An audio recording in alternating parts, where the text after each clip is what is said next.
काय करावं नाही का, कोण सांगतं समजावून. लहानपणापासून संस्कार एक तर आपले गुरुजी सांगतात आणि एक तर आपले आई वडील सांगत असतात. म्हणून गुरुजींना तेवढीच आपण किंमत दिली पाहिजे, आई वडिलांना सुद्धा तेवढीच किंमत दिली जाते. कारण आई ही संस्कार देत असते बालकाला.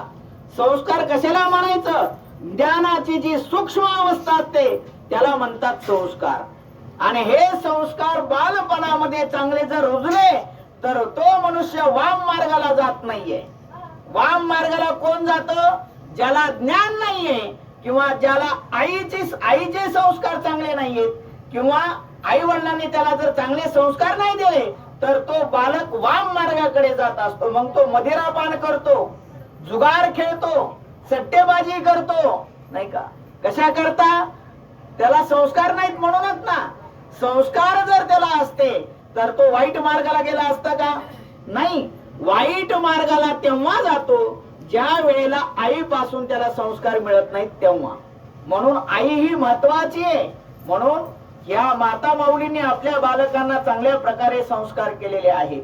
वडिलांचंही ऐकतात म्हणून तर त्यांनी हे प्रवचन ठेवले, नाही तर प्रवचन कोण ठेवलं असतं नाही का.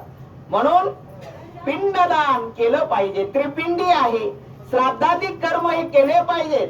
कारण त्यांनी आपल्याला अथंग परिश्रमातून जोपासलेलं असतं. अथंग आपल्या करता परिश्रम करतात, ते रक्ताचं पाणी करतात, हाडाचे काढे करतात आणि ते आपल्याला शिक्षण देतात. विज्ञान असेल, आध्यात्मिक असेल, सगळ्या प्रकारचं ते आपल्याला शिक्षण देतात आणि त्यानेच मनुष्य तरला जातो. लक्षात ठेवा, नाहीतर ज्ञानाशिवाय तरणे नाही. ज्ञान हे महत्वाचे.